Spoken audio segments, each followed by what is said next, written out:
전에도 한번 왔었는데요. 올 때마다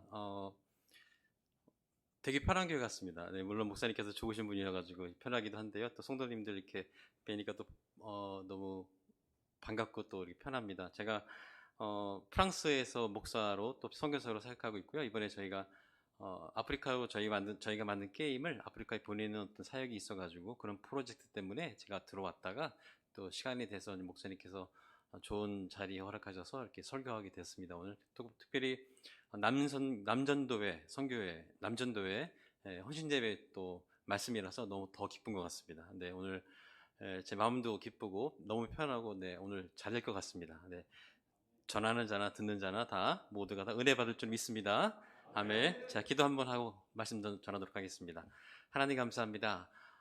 주의 거룩한 백성들이 모여 또 오늘 저녁 예배 드립니다. 이 예배 가운데 주님 함께하여 주시고 임재하여 주셔서 이곳에 온 모든 우리 성도들이 하나님 만나고 돌아갈 수 있는 시간 될 수 있도록 도와주시옵시고 특별히 우리 소아강명교회의 정말 큰 기둥이신 아버지이고 남편인 우리 모든 남전도의 그 회원 모두가 주님 앞에 헌신할 수 있는 귀한 시간 될 수 있도록 도와주시옵소서. 또한 함께 드리는 우리 모두가 은혜 받는 귀한 시간 될 수 있도록 우리 주님이 붙잡아 주시옵소서. 감사하며 예수님의 이름으로 기도합니다. 아멘.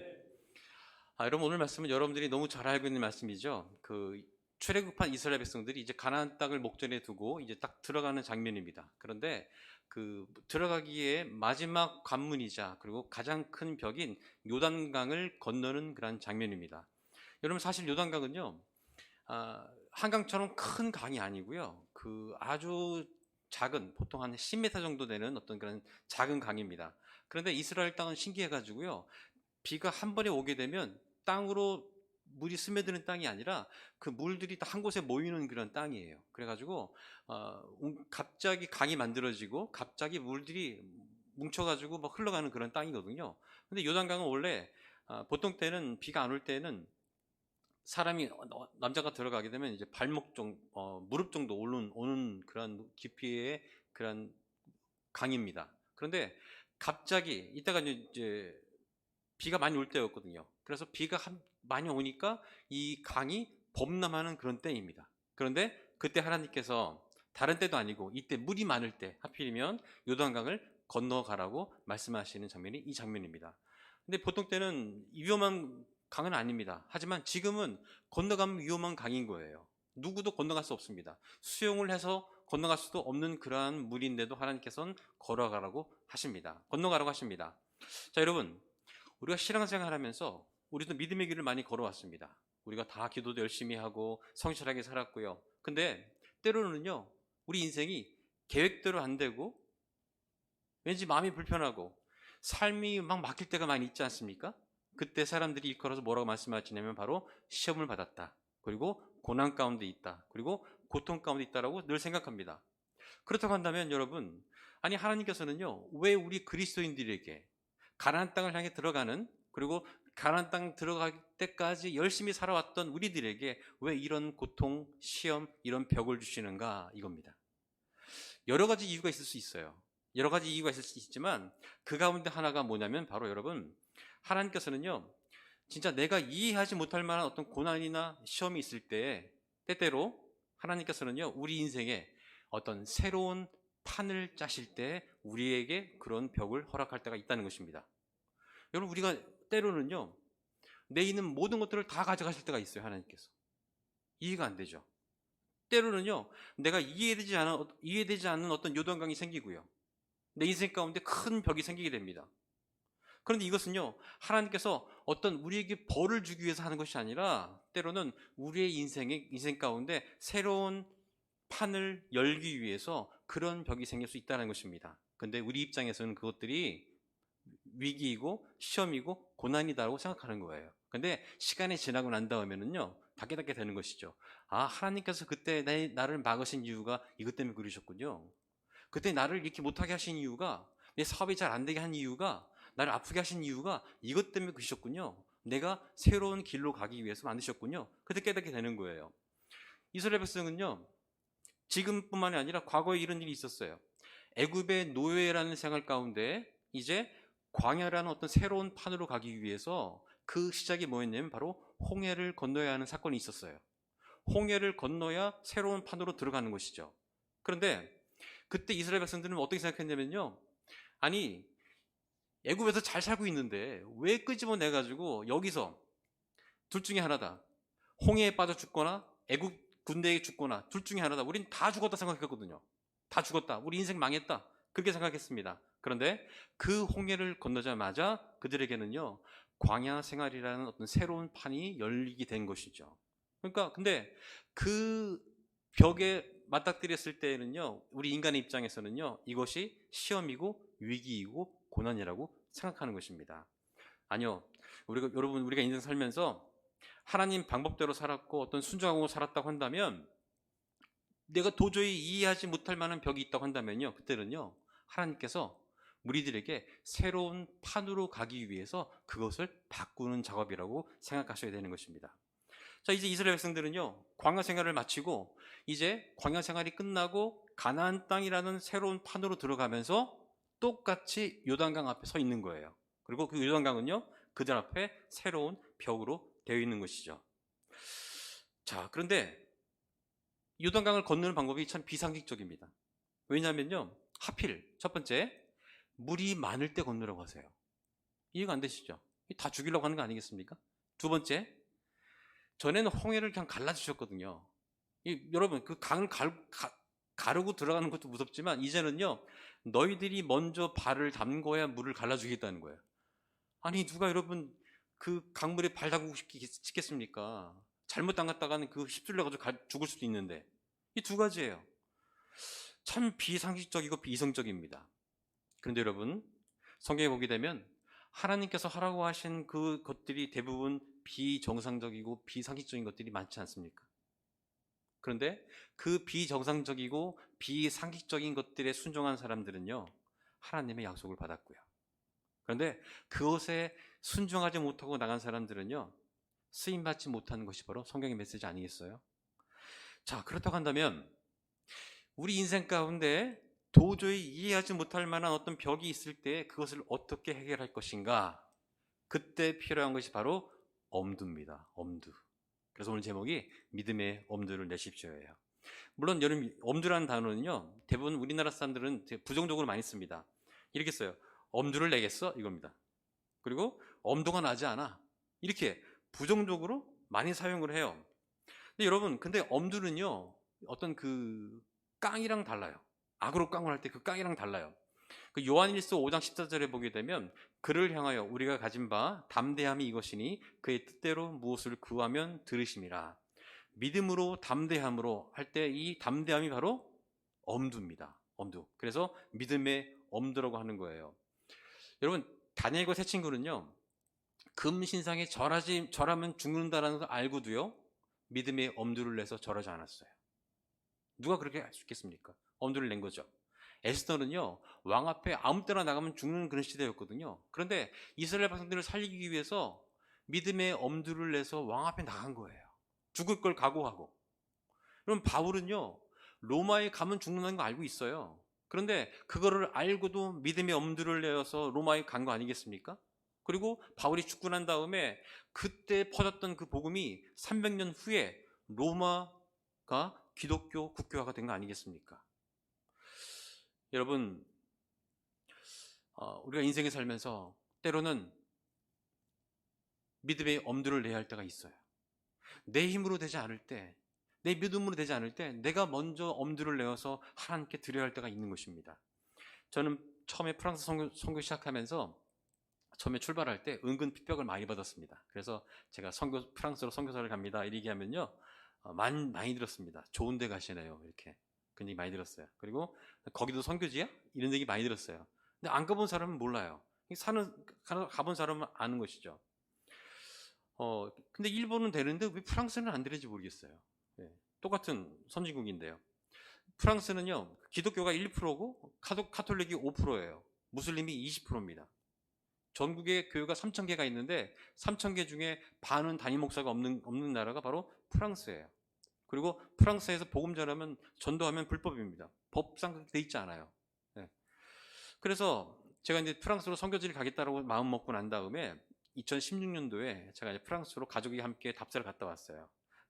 답사를 다 하고 난 다음에 이제 프랑스 이제 한국으로 오는 비행기 타기 위해서 이제 차를 갖고 이제 공항으로 가는데 제 아내에게 물어봤습니다. 우리가 프랑스 선교하는 데는 두 가지 큰 문제가 있다. 하나는 교회나 성도들이 누가 프랑스를 선교지로 알 것이냐 이거였습니다. 두 번째는 그 프랑스에 누가 선교비를 보낼 것인가 이거 두 가지였어요. 여러분 이것이 바로 우리에게는 요단강이었어요. 우리가 결단을 내려야 할 때인 거죠. 그래서 제가 물어봤어요. 제 아내에게 목사의 삶에서 새로운 어떤 선교사의 삶으로 새로운 판도로 나가기 위해서는요. 이것이 요단강인데 그래도 갈 수 있겠니? 라고 물어봤어요. 이렇게. 그랬더니 제 아내가 가겠다고 그러더라고요. 그래도 가자고 하더라고요. 그래가지고 가기로 결정한 것이죠. 그래서 우리에게는 든든한 백이 있지 않느냐? 바로 전세비. 그래가지고 우리가 그 2년치 전세비를 우리가 드리자 하나님께. 그래서 우리가 프랑스 선교가 시작됐어요. 그래서 떠난 것이죠. 어떻게 보면요, 이게 우리에게는 엄두였어요. 이 믿음의 엄두였습니다. 그 상황에서 저희가 그러면 생활비를 충분히 마련하고 떠나자라든가 아니면 후원자를 많이 만들어 놓고 생활이 될 수 있을 만큼 됐을 때쯤 떠나자라고 했다고 한다면 저는 그렇게 생각합니다. 저는 선교 못 갔다고 생각을 해요. 그 순간 우리는 선교를 가겠다라는 엄두를 낸 것이죠. 그래서 물론 프랑스 들어가가지고 처음에 쉽지 않았습니다. 좋은 데 가서 힘들게 살면 더 비참하더라고요. 그래가지고 뭐 모든 것들은 다 중고로 사고 뭐 1+1, 2+1 뭐 그렇게 하고 뭐 먹고 싶은 것은 할인할 때 먹고요. 그다음에 다 중고로 사가지고 심지어 저희가 이제 프라이팬 같은 것도 중고로 샀었어요. 이렇게 프라이팬 그런 거 지금은 안 하려고 하는데 그다음에 이제 제가 얼마 전에 보니까 제 안에 덮고 있는 이불도 중고였고요. 그다음에 그 밥그릇도 중고더라고요. 지금 아직도 남아 있습니다. 쓸만하니까. 그래서 대부분은 다 그렇게 그렇게 사갖고 와가지고 그렇게 생활을 했습니다. 그런데 여러분 그때 엄두를 내지 않았으면 저는 선교사 못 나갔다고 생각합니다. 여러분 때로는 엄두를 내야 할 때가 있는 거예요. 여러분도 마찬가지입니다. 우리가 인생이 잘 나갔다가 하나님께서 갑자기 멈추신다고 한다면요. 내가 도저히 넘지 못할 만한 어떤 큰 벽이 생겼다고 한다면 여러분 그때는요 멈춰가지고 하나님께 기도하셔야 돼요. 그리고 하나님 이 상황 가운데 제가 어떤 엄두를 내야 합니까? 라고 기도하고 그 다음 단계로 넘어가야 되는 것이죠.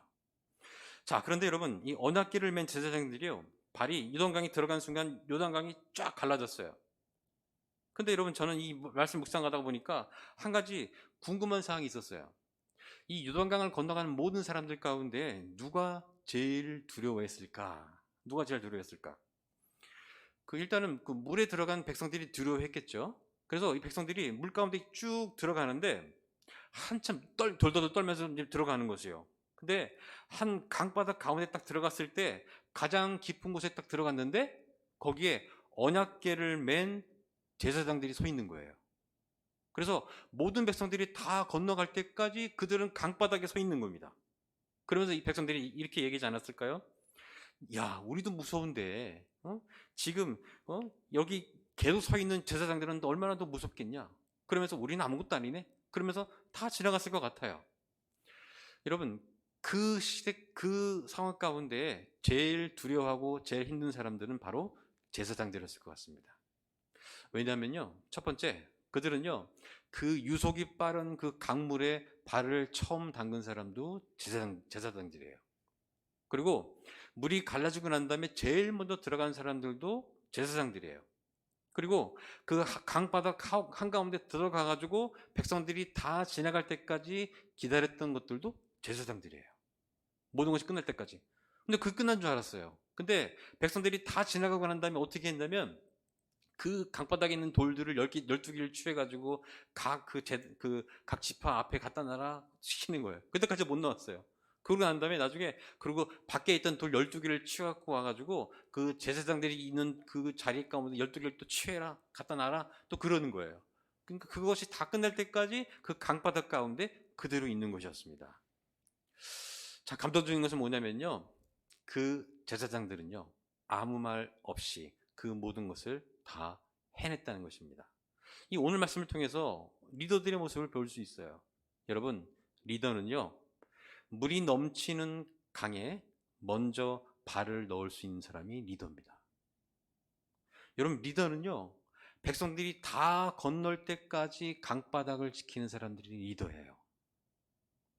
여러분, 리더는요, 하나님께서 나오라고 말씀하시기 전까지 강바닥에서 순종하는 사람들이 리더입니다. 오늘 남전도에 우리 헌신예배 아니겠습니까? 아까 기도도 하셨는데 우리 각 부서에서 정말 리더십들로 다 서 계신 분들 아니겠어요? 다 리더시잖아요. 그죠? 어디 부서에나 리더 아니겠습니까? 그렇다고 한다면, 하나님의 리더로 간다면 세상의 어떤 그 부장이나 사장이나 회장이 아니라 하나님의 리더라고 한다면 뭔가 달라야지 않겠습니까? 교회 리더라고 한다면 뭔가 달라야지 않겠어요? 여러분, 리더는요, 회의하는 사람들이 아닙니다. 리더는요, 결정하는 사람들이 아니에요. 리더는요, 말 많이 하는 사람들이 아니에요. 여러분, 리더는요, 뭔가를 지시하는 사람들이 아니에요. 여러분, 리더는요, 하나님 말씀과 명령 앞에 큰 엄두를 내어서 순종할 줄 아는 사람들이 리더예요. 여러분, 리더는요, 하나님이 깔아놓으신 어떤 새로운 판으로 나아갈 때 엄두를 내서 순종하는 사람들이 리더예요. 그렇기 때문에 여러분, 우리 남전도에 속하신 우리 모든 집사님, 장로님들께서는요, 다른 게 아니라 하나님 앞에 헌신한다는 것은요, 하나님 앞에 엄두를 내어서 먼저 순종할 수 있는 것, 이게 헌신이죠. 새로운 파도로 나아갈 때 하나님 앞에 그 엄두를 내서 나아가는 사람들이 바로 리더인 것이죠. 여러분, 리더는요, 또 이렇게 말씀드릴 수 있어요. 다른 사람들이 다 안 된다고 할 때, 다른 사람들은 다 힘들다고 할 때, 다른 사람들은 엄두가 나지 않는다고 할 때, 어떤 사람들의 마음 가운데 흔들리지 않고요, 먼저 엄두를 내어서 나아가는 사람들이 바로 리더예요. 제가 이제 프랑스에 처음 들어갔는데 제 아들이 그때 중학교를 졸업하고 바로 갔거든요. 그래서 제 계산으로는요, 프랑스 고등학교 바로 못 들어가니까 적응반 1년 하고 고등학교 들어가면 될 줄 알았어요. 제 계획은 그랬거든요. 근데 좀 생각해 보니까 프랑스어를 전혀 못하는 상황 가운데 가게 되면 힘들 것 같아가지고 제가 선교하는 기간 동안에 영어 학원을 가게 만들어가지고요. 그럼 영어는 좀 잘하니까 지금도 영어 고등학교를 보내야겠다. 그러고 들어갔는데 들어갈 때 좀 생각이 바뀌었어요. 왜냐면 그러면 영어 고등학교를 졸업하면 대학교는 어디로 가야 되지? 한국으로 들어와야 돼? 미국으로 보내야 돼? 저희는 유학 보낼 자신이 없었거든요. 유학을 어떻게 보냅니까? 그리고 따로 떨어뜨려가지고 실학생활 잘한다는 보장이 없기 때문에 다른 곳에 보내고 싶지 않았어요. 그래가지고 들어가면서 제가 그 인터넷 강의 딱 사주고 난 다음에 미안한데 프랑스어 하면 안 되겠냐? 그래가지고 프랑스어를 들어가면서 시작했었어요. 아들은요. 그래가지고 그 인터넷 강의 들으면서 프랑스어를 좀 시작했어요. 그래서 프랑스에 딱 들어가가지고 거기에 이제 들어와 있는 어떤 한인 집사님들이 있었는데 이제 물어보는 거예요. 얘 이름이 뭐예요? 그다음에 몇 학년이에요? 몇 살이에요? 딱 물어보면서 얘 중학교 졸업하고 왔어요. 딱 얘기하니까 그러면 검정고시 보고 왔죠? 그러는 거예요. 네? 중학교 졸업했다면서요? 그러면 고등학교 검정고시 보고 갔죠? 그러는 거예요. 그래서 아니요, 생각도 안 하고 왔는데요. 그 난리가 났어요. 얘 중학교 졸업하고 프랑스 고등학교 못 가요, 그러는 거예요. 아니, 초등학교 때 들어온 애들도 고등학교 못 간다는 거예요. 적응 못 한다는 거, 못 따라간다는 거예요. 생각해보면 그게 맞는 말이더라고요, 이렇게. 아니, 일반 고등학교를 들어가도, 한국어 고등학교를 들어가도 성적이 안 나올 텐데, 프랑스 고등학교 간다는 게 말이 안 되잖아요. 그래가지고, 고민을 많이 했죠. 그래가지고, 그러면 다시 들어가서 검정고시를 봐야 돼? 말아야 돼? 그렇게 다시 이제 저희가 이제 가족 회의를 했어요. 했는데 아들이 해보겠다고 하더라고요. 한번 해보고 안 되면 다시 검정고시 보겠다고 하더라고요. 저도 이제 처음에 그런 생각이 들어가지고 그래 그렇게 하자. 그리고 또 만약에 안 되면 요리시키죠. 뭐 이렇게 요리 공부 시켜가지고 식당 가서 일하게 하면 되겠다. 그런 생각도 갖고 있었어요. 그래가지고 일단은 먼저 시작을 하자 그랬어요. 저희가 이제 기도하면서 이 시기에 하나님께서 이곳에 보낸 것이 맞다고 한다면 지금이 하나님의 때일 것이다 라는 생각이 들어서요. 일단 그러면 열심히 공부해보고 고등학교를 들어가 보자 그랬어요. 그래서 그때부터 아이가 정신 바짝 차리고 엄두를 내더라고요. 그래가지고 단어를 외우는데 그 뭐 100단어가 있었어요. 동사 100단어, 명사 100단어. 그래가지고 야 너 이거 일주일 만에 외울 수 있겠냐 그랬더니 외워보겠대요. 그랬더니 이틀 만에 외우더라고요. 100개를요. 그때 고등학교 들어갈 때니까. 그래가지고 그럼 100개 하루 만에 외울 수 있겠냐 그랬어요. 그랬더니 외워보겠대요. 그러더니 100개를 하루 만에 외우더라고요. 물론 쉬운 단어긴 했어요. 그래가지고 이게 되네? 지금 할 땐가 보다. 그래가지고 이 두꺼운 책을 하나 사줬어요. 단어책을 2,500단어짜리 이렇게 필수 단어 2,500단어를 사고 난 다음에 이거 다 외우면 내가 100유로 줄게 그랬어요. 100유로 해봐야 뭐 한 14만 원밖에 안 돼요. 그래서 100유로 줄게. 그러니까 되게 큰 줄 알고 외우겠다는 거예요. 그래가지고 그때부터 단어를 첫 페이지부터 이렇게 외우는데 하루 50개씩 외우는 거예요. 50개씩 외우고 50개 끝날 때마다 제가 테스트하고 틀린 것들 체크하고 그래가지고 50개 외우고 50개 외우고 다 끝난 다음에 그 다음에 다시 틀렸던 것들 안 외웠던 것들만 다시 외우기 시작했어요. 앞에서부터. 그리고 또 틀린 것 가운데 또 틀린 것들을 또 다시 외우고 해가지고 그 책을요 진짜 그 학교 들어가기 전까지 다 외웠어요. 근데 이제 몇 개는 도저히 못 외우겠대요. 그래서 뭐냐 그랬더니 육식고기 가공업자 이런 건 진짜 못 외우겠다는 거예요. 안 외워진다는 거예요. 그래서 그건 외우지 마라. 그게 필수 단어인지 모르겠지만 그거 외우지 마라. 그래가지고 그거 안 외웠어요. 안 외우고 그냥 넘어갔고요. 그 다음에 이제 고등학교 적응반에 딱 들어갔는데 적응반에 1년 동안 이제 정식 고등학교는 아니에요. 정식 1학년 가기 전에 적응반 들어갔는데 아프리카에서 넘어온 애들이 같이 공부를 하는 거예요. 근데 거기 있는 애들은 불어권 나라에서 온 애들이기 때문에 말하기 듣기가 다 되는 애들이에요.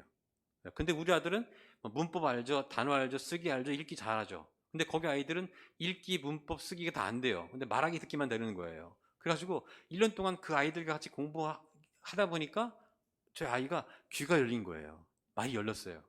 그리고 이제 일반 고등학교에 딱 들어가가지고 거기 오리지널 본토 아이들 프랑스어를 들었는데 10%밖에 못 알아듣겠대요. 발음이 너무 달라가지고.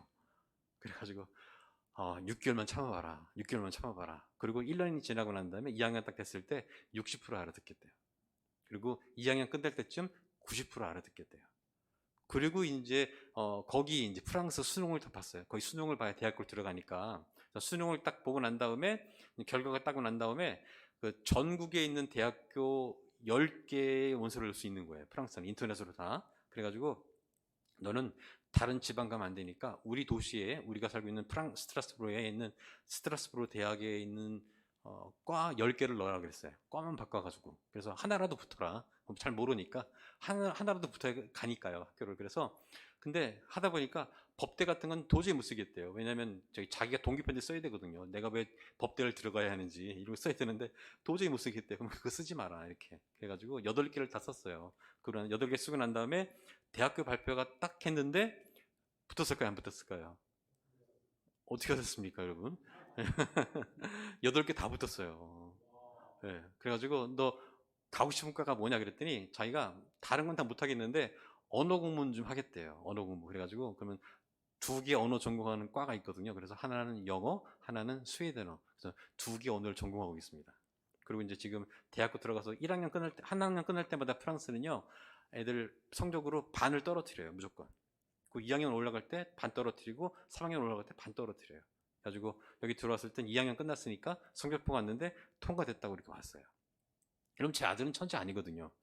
저를 닮아가지고 천재 아닙니다. 근데 다른 사람들은 안 된다고 했어요.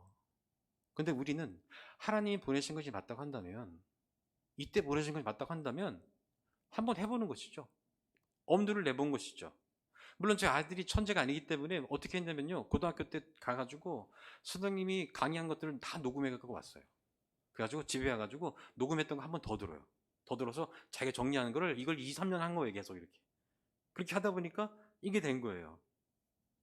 다른 사람들은 다 안 된다고 할 때 엄두를 내서 하는 게 바로 리더예요. 여러분들도 정말 하나님의 길이 맞다고 한다면 하나님 앞에 믿음의 엄두를 내고 가세요. 우리 남정교회 우리 모든 집사님 장로님들은요 하나님 말씀 앞에 더 큰 믿음의 엄두를 내는 리더들이 되시기를 축복합니다. 아멘. 자, 그런데 여러분 우리가 여기서 한 가지 봐야 할 중요한 것이 하나 있어요. 하나님의 언약궤는 어디 있느냐 이겁니다. 4장 18절 말씀에 여호와의 언약궤를 맨 제사장들이 유단 가운데서 나오며 그 발바닥으로 육지를 밟는 동시에 유단물이 본 곳으로 도로 흘러서 전과 같이 언덕에 넘쳤더라. 언약궤가 어디 있었습니까? 강바다 가운데 제사장들과 함께 있었어요. 아니 여러분, 이 언약궤는요 하나님이 항상 계시는 곳이니까요 제일 먼저 쭉 가가지고요 저 끝에 서가지고 그 모든 백성들이 그 언약궤를 보면서 걸어가면 좋잖아요. 이렇게. 그리고 하나님이 더 언약궤가 영광스러워 보이고요. 아니면 백성들이 다 지나가고 난 다음에 맨 마지막에 저쪽에서 백성들이 보는 가운데 언약궤가 딱 지나가면서 백성들이 막 환호성과 박수를 치르면서 영광스럽게 언약궤가 딱 지나가면 좋잖아요. 그런데 언약궤가요 백성들이 지나가는 그 강바닥 한가운데 제사장들과 함께 있었던 거예요. 그리고 모든 백성들이 다 지나가고 난 다음에 그때서야 언약궤가, 하나님의 언약궤가 그때 나오는 것이죠. 흔히 사람들은 인생의 가장 큰 실패를 맛보고 이렇게 얘기합니다. 땅바닥까지 떨어졌다고. 땅바닥을 쳤다고 얘기하는 거예요. 근데 여러분, 땅바닥보다 더 떨어진 곳이 강바닥 아니겠습니까? 그죠? 여러분, 하나님은요 내가 가 있는 곳이 강바닥이라 할지라도 그곳에 함께 계시는 분이 하나님이시라는 거예요.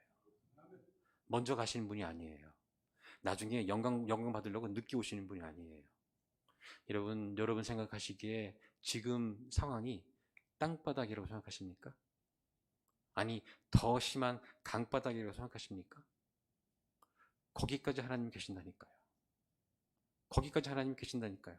먼저 가 계시지 않고요. 늦게 오시는 분이 아니라 내가 가 있는 그 강바닥까지 함께 계시는 분이 그 하나님이라는 거예요. 그렇기 때문에 여러분, 인생이 땅바닥까지 떨어졌다 할지라도 두려워하지 마세요. 어떤 땅바닥까지 떨어지지 못해 강바닥까지 떨어졌다 할지라도요, 그곳에서 하나님이 함께 하시기 때문에 그곳에서 믿음의 엄두를 내십시오. 마지막으로 궁금한 게 한 가지 있었어요. 사실 여러분, 이렇게 물을 가르고 건너는 장면은요 홍해 바다랑 똑같거든요. 그런데 지금은요 홍해랑 달라요. 그때는 갈라주시고 건넜거든요. 근데 지금은요 물을 갈라주시는 것이 아니라 내가 먼저 발을 담궈야 이 길 열어주시겠다는 거예요. 굳이 왜 그러셨을까? 왜 그럴까요? 여러분, 때로는요 내가 먼저 하나님 앞에 믿음을 보유할 때가 있는 것입니다. 신앙생활 하다가 여러분, 우리는 늘 뒤쳐져 있잖아요. 하나님 앞에 하나님께서 뭔가 마련해 주시면 그때 따라가잖아요. 하나님이 뭔가를 자리를 해주시면 내가 그때 들어가잖아요. 그런데 여러분, 신앙생활은 늘 그렇지 않습니다. 어떨 때는요 내가 먼저 하나님 앞에 엄두를 내어서 믿음을 보유할 때가 있는 거예요. 하나님께서 절대 갈라주지 않습니다. 그리고요 내가 발을 담그지 않으면 절대 갈라지지 않을 때가 있는 거예요. 그때가 있어요. 그때는 어떻게 합니까? 내가 먼저 엄두를 내서 그 강바닥에 발을 담궈야 하는 것입니다. 그때가 있는 것이에요. 때로는 누가 물을 갈라주기를 기다렸다가 건너가는 사람들이 있죠. 여태까지는 그렇게 살았습니다. 하지만 지금은 내가 먼저 발을 물에 담가야 할 그때가 있다는 것이에요. 여러분, 지금 상황 가운데 여러분들이 내가 먼저 발을 담가야 될 때라고 생각하신다면 그때가 바로 엄두를 내야 할 때인 것입니다. 그때 만약에 이스라엘 백성들이 요단강에 발을 담가지 않았다면 어떻게 됐을까요? 그들은 가나안 땅 못 들어갔습니다. 지금도 요단강 앞에 그대로 텐트 치고 있었을 것 같아요. 왜냐하면 하나님께서 말씀하셨거든요. 너희들이 먼저 발을 담그지 않으면 못 건너간다고 말씀하셨거든요.